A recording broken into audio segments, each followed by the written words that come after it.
Mga sakripisyo ng overseas Filipino worker na hindi nakikita. Hi guys! Para sa video natin ngayon, gusto kong i-share ang tunay na karanasan nating mga overseas dito sa abroad. Araw-araw tayong nagbabanat ng buto, nagtatrabaho ng 8 hours a day, 5 days a week, minsan pa nga overtime.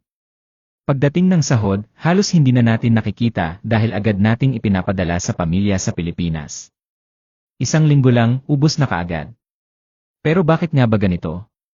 Kasi para sa atin, mas mahalaga ang kaligayahan at kaginhawaan ng pamilya kaysa sarili nating luho. Akala ng iba kapag nasa abroad ka, puro sarap buhay. Pero ang totoo, bawat kaway natin sa kamera habang ka-video call, may kasamang pagod, lungkot at pangungulila. Hindi nakikita ng pamilya ang pawis at sakripisyo na dinaranas natin araw-araw. Dito sa abroad, wala tayong sandalan kundi ang sarili natin. Walang nanay na magluluto, walang tatay na magtutulak ng bayarin, at walang kapatid na makakaramay agad. Lahat tayo ang humaharap. Kaya saludo ako sa lahat ng overseas na patuloy na lumalaban para sa pangarap ng pamilya.